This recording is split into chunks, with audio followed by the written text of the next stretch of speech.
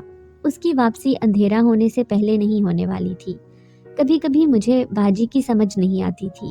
جہاں وہ اتنی مہربان اور کھلے دل کی تھی، وہیں بے رحم اور جابر بھی تھی۔ ایک دن باجی کسی کام سے باہر گئی تھی۔ اس نے مجھے کہا کہ گھر کا خیال رکھنا، اور باہر نکل گئی۔ موسم اچھا ہوا تو میں چھت پر چلی آئی۔ تھوڑی سی دیر میں بارش شروع ہو گئی۔ میں چھت پہ پڑا سامان اٹھا کر کمرے میں رکھنے لگی۔ کھلونوں کے نئے مال کا سامان کل ہی آیا تھا۔ میرا نئے کھلونے دیکھنے کو دل چاہا تو میں نے دروازے کا ہینڈل گھمایا۔ یہ کمرہ زیادہ تر لاک ہی رہتا تھا، پر آج شاید باجی تالا لگانا بھول گئی تھی۔ باجی نیا مال چھت پر بنے کمرے میں خود ہی رکھوا دیا کرتی تھی۔ ہر روز 4-5 آدمی آیا کرتے تھے جو اس کمرے میں آ جاتے اور کھلونوں کا نہ جانے کون سا کام کرتے رہتے۔ وہ اپنے ساتھ ہی کھانے پینے کی چیزیں بھی لے آتے تھے۔ اوپر کے کمرے سے فارغ ہو کر وہ نیچے آ کر کھانا کھاتے۔ کبھی میرے اور اس لڑکے کے ہاتھ پر پیسے بھی رکھ دیا کرتے تھے۔ ان کے جانے کے بعد باجی وہ کھلونے نیچے منگوا لیتی اور پارسل بنانا شروع کر دیتی۔ کسی اور کو اس کمرے میں آنے کی اجازت نہیں تھی۔ میں دروازہ کھول کر اندر داخل ہو گئی۔ وہاں کپڑے کے بنے ہوئے بھالو رکھے تھے جن کے پیچھے سفید رنگ کا کوئی پاؤڈر رکھا تھا جو نمک کی طرح دکھائی دیتا تھا، پر وہ نمک نہیں تھا۔ وہ چھوٹی چھوٹی تھیلیوں میں کافی تعداد میں وہاں چھپایا ہوا تھا۔ میں سمجھ گئی کہ وہ منشیات تھی اور اسی کی تلاش میں پولیس نے چھاپا مارا تھا، لیکن پولیس کچھ برآمد نہیں کر سکی کیونکہ باجی نے پہلے سے ہی اسے وہاں سے غائب کروا دیا تھا۔ کیونکہ باجی کو پولیس کے چھاپے کی اطلاع پہلے ہی مل چکی تھی۔ میں دروازہ ویسے ہی بند کر کے نیچے چلی گئی۔ میں سیڑھیاں اتر رہی تھی کہ مجھے باجی آتی دکھائی دی۔ وہ مجھے اوپر سے آتا دیکھ کر ٹھٹک گئی۔ تم اوپر کیا کر رہی تھی؟ اس نے شک بھرے لہجے میں مجھ سے پوچھا۔ وہ موسم اچھا تھا تو میں اوپر کے صحن میں بیٹھ گئی تھی، میں نے اپنے لہجے کو نارمل رکھتے ہوئے کہا۔ میں ابھی اس پر ظاہر نہیں کر سکتی تھی کہ مجھے اس کا راز معلوم ہو چکا ہے۔ میں سوچ میں پڑ گئی تھی۔ یقیناً پولیس میں بھی کوئی غدار موجود تھا جو باجی کو بروقت چھاپے کی اطلاع مل جایا کرتی تھی۔ میں گھر سے نکل نہیں سکتی تھی کیونکہ میں آج تک واپس اپنے گھر نہیں گئی تھی۔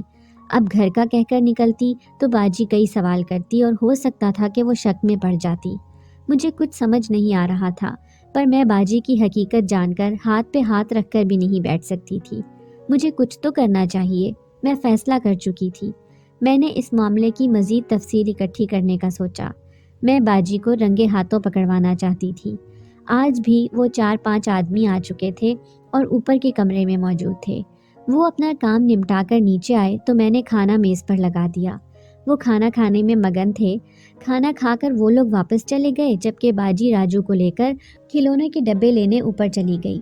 باجی نے کھلونے پارسل کر کے بھجوا دیے تو آرام کرنے کی غرض سے اپنے کمرے میں چلی گئی۔ میں چپکے سے اوپر کی جانب چل دی۔ میں دیکھنا چاہتی تھی کہ اب وہ پاؤڈر وہاں موجود تھا کہ نہیں۔ میں یہ دیکھ کر حیران رہ گئی کہ اب وہاں ایسا کچھ موجود نہیں تھا۔ وہ پاؤڈر کہاں گیا تھا؟ وہ لوگ اپنے ساتھ بھی لے کر نہیں گئے تھے۔ میں کافی دیر اس معاملے پر غور و خوض کرتی رہی۔ اب مجھے سارا معاملہ سمجھ میں آ گیا تھا۔ وہ آدمی کھلونوں کے پیج کھول کر اس میں منشیات کے چھوٹے لفافے بھر دیا کرتے تھے اور کھلونے پھر سے ڈبے کے اندر رکھتے تھے اور باجی وہ ڈبے پیک کر کے پارسل کروا دیتی۔ اس طرح ڈرگ چھپا کر دوسرے شہروں اور ملکوں میں بھجوائی جا رہی تھی۔ کام اتنی صفائی سے ہو رہا تھا کہ پولیس بھی اس معاملے کی تہہ تک پہنچنے میں ناکام رہی تھی۔ میں منصوبہ بنا چکی تھی۔ مجھے نوری کا خیال آیا، وہ میری اس معاملے میں مدد کر سکتی تھی۔ میں نے باجی کے گھر سے ہی چھپ کر فون کر کے اسے بلا لیا تھا۔ وہ مجھ سے ملنے کے بہانے چلی آئی۔ میں نے اسے باجی سے بھی ملوا دیا تھا۔ جب باجی آرام کرنے اپنے کمرے میں چلی گئی تو میں نوری کو لے کر کچن میں گھس گئی اور اسے سارا منصوبہ سمجھا دیا۔ مجھے امید تھی وہ صورتحال کو اچھے طریقے سے سنبھال سکتی تھی۔ مجھے اس وقت اس کی عقل اور سمجھداری کی بے حد ضرورت تھی۔ نیا مال آنے میں 1 ہفتہ لگ گیا تھا۔ مجھے پوری امید تھی کہ مال میں منشیات کے چھوٹے لفافے بھی موجود تھے۔ اب مجھے کسی طرح ان آدمیوں کے آنے سے پہلے تسلی کرنی تھی کہ منشیات واقعی موجود تھی کہ نہیں۔ مال صبح سویرے آیا تھا اور دوپہر ہونے سے پہلے وہ آدمی آ جایا کرتے تھے۔ میرے پاس چند ہی گھنٹے تھے۔ میں بے حد بے چین تھی اور اوپر جانے کا کوئی موقع ڈھونڈ رہی تھی، مگر باجی بھی مال کی موجودگی کی وجہ سے چوکنی تھی اور مجھے کوئی موقع نہیں مل رہا تھا۔ باجی کا فون آیا تو وہ اپنے کمرے میں سننے چلی گئی۔ میں ایک لمحہ ضائع کیے بنا اوپر بھاگی۔ اوپر پہنچ کر میں نے کمرے کا دروازہ کھول کر اچھی طرح تسلی کر لی۔ منشیات کے چھوٹے چھوٹے بے تحاشا لفافے موجود تھے جو تھوڑی ہی دیر میں کھلونوں میں بھرے جانے والے تھے۔ میں آہستگی سے دروازہ بند کر کے پلٹی تو سناٹے میں رہ گئی۔ باجی میرے پیچھے کھڑی مجھے گھور رہی تھی۔ تو یہاں کیا کر رہی ہے؟ وہ غصے میں مجھ سے پوچھنے لگی، جبکہ اسے دیکھ کر میری سٹی گم ہو چکی تھی۔ مجھے کوئی بہانہ نہ سوجا تو میں چپ چاپ کھڑے اسے تکتی رہی۔ وہ میری خاموشی سے سمجھ گئی کہ مجھے حقیقت معلوم ہو چکی ہے۔ وہ مجھے بازو سے پکڑ کر گھسیٹتی ہوئی نیچے لے آئی اور بولی، تیرا بھی وہی حشر کروں گی جو تیری ماں کا کیا تھا۔ جبکہ اماں کا نام سن کر میں سناٹے میں رہ گئی۔ کیا کیا تھا میری ماں کے ساتھ تم نے؟ میں نے پریشانی سے پوچھا۔ وہ کچھ نہ بولی اور مجھے گھسیٹتے ہوئے ایک کمرے میں لے جا کر بند کر دیا۔ میرا سارا منصوبہ خاک میں مل گیا تھا۔ تھوڑی ہی دیر میں منشیات کھلونوں میں بھر کر بھجوا دی جاتی اور میں کچھ نہ کر پاتی۔ میں اپنی بے بسی پر رو دی اور اللہ سے دعائیں مانگنے لگی کہ وہی میری مدد کرے۔ نہ جانے وہ میرے ساتھ کیا سلوک کرنے والی تھی اور اس نے میری ماں کے ساتھ کیا کیا تھا۔ اماں کے بارے میں سوچ کر میری آنکھوں سے آنسو بہہ نکلے۔ کچھ ہی دیر میں دروازے کا تالا کھلنے کی آواز آئی۔ دروازے پر وہی راجو نمودار ہوا جو پارسل پہنچانے کا کام کیا کرتا تھا۔ وہ مجھے دیکھ کر بولا، جلدی کرو، نکل جاؤ یہاں سے، نہیں تو وہ تمہیں جان سے مار ڈالے گی۔ میں سوچ میں پڑ گئی کہ مجھے اس لڑکے پر بھروسہ کرنا چاہیے کہ نہیں۔ وہ بولا، جلدی کرو، وقت نہیں ہے، میں دوبارہ دروازہ ایسے ہی بند کر دوں گا، اس کو پتہ نہیں چلے گا، تم نکل جاؤ۔ میں بھی وقت ضائع کیے بنا اٹھی اور جلدی سے باہر نکل گئی۔ گھر سے باہر نکلتے ہی میں نے دوڑ لگا دی۔ میں قریبی ایک دکان پر گئی اور وہاں سے نوری کو فون کر کے بتا دیا کہ وقت آ گیا ہے، اسے جو بھی کرنا تھا جلدی کرنا تھا۔ نوری کو میں نے پہلے ہی منصوبہ سمجھا رکھا تھا کہ جس دن مجھے پکا یقین ہوگا کہ منشیات گھر میں موجود ہے میں اس کو بتا دوں گی اور وہ پولیس اور میڈیا کو لے کر پہنچ جائے گی۔ مجھے معلوم تھا کہ باجی کے ہاتھ بہت لمبے ہیں، اگر پولیس اسے رنگے ہاتھوں پکڑ بھی لیتی تو وہ جلدی چھوٹ جاتی، اس لیے اس معاملے میں میڈیا کو شامل کرنا بہت ضروری تھا۔ مجھے پوری امید تھی کہ نوری نے اب تک اپنا کام مکمل کر لیا ہوگا اور وہ جلد ہی پولیس اور میڈیا کو لے کر یہاں پہنچ جائے گی۔ میں اسی دکان کے سامنے کھڑے ہو کر نوری کا انتظار کرنے لگی۔ کچھ ہی دیر میں وہ آدمی بھی آتے دکھائی دیے جو کھلونوں میں منشیات چھپایا کرتے تھے۔ نوری کچھ ہی دیر میں پولیس کو لے کر پہنچ چکی تھی۔ پولیس کی گاڑی کے پیچھے ہی میڈیا کی گاڑی بھی آ گئی تھی۔ پولیس کی 2 گاڑیاں بھری ہوئی تھیں جن میں لیڈی پولیس بھی شامل تھی۔ سائرن کی آواز سن کر محلے کے لوگ بھی باہر نکل آئے تھے۔ پولیس نے چند منٹوں میں ہی منشیات برآمد کر لی تھی اور باجی کے ساتھ ساتھ وہ 5 لوگ بھی گرفتار ہو گئے تھے جو منشیات کو کھلونوں میں بھرا کرتے تھے۔ باجی کے دونوں ہاتھ پیچھے کی طرف موڑ کر ہتکڑی ڈال دی گئی تھی اور پولیس اسے گھسیٹ کر گاڑی میں بٹھا رہی تھی۔ جب وہ میرے سامنے سے گزری تو میں نے چیخ کر اس سے پوچھا کہ بتا دو تم نے میری ماں کے ساتھ کیا کیا تھا، پر وہ کچھ نہ بولی اور مجھے گھورتی ہوئی چلی گئی۔ راجو کو بھی گرفتار کر لیا گیا تھا۔ اسے گاڑی میں بٹھایا گیا تو اس نے مجھ پر ایک غمگین نظر ڈالی۔ گاڑیاں روانہ ہو چکی تھیں۔ میڈیا کی وجہ سے کافی حقائق سامنے آئے تھے۔ یہ ایک بہت بڑا مافیا تھا جو منشیات کی خرید و فروخت کا کام کرتا تھا۔ پولیس نے ان پر کئی بار ہاتھ ڈالنے کی کوشش کی تھی، مگر یہ اپنی چالاکی، پھرتی اور اثر و رسوخ سے ہر بار بچ جاتے تھے اور کبھی بھی رنگے ہاتھوں نہیں پکڑے گئے تھے۔ مجھے اور نوری کو بھی حکومت کی طرف سے اعزاز دیا گیا تھا کیونکہ ہم نے اپنی جان خطرے میں ڈال کر ان منشیات فروشوں کو بے نقاب کیا تھا۔ راجو جانتا تھا کہ وہ صرف کھلونے پہنچانے کا کام نہیں کر رہا، بلکہ ان کھلونوں کے اندر منشیات بھی چھپائی گئی ہیں، پر یہ کام کرنا اس کی مجبوری ہی بن گیا تھا۔ صرف پیسوں کی وجہ سے نہیں، بلکہ یہ کام چھوڑنے سے اس کی جان کو بھی خطرہ تھا۔ وہ لوگ یقیناً اسے مار ڈالتے۔ میں پولیس کو بیان دے چکی تھی کہ راجو نے میری کس طرح مدد کی تھی، بلکہ یہ سب اس کی بدولت ہی ممکن ہوا تھا۔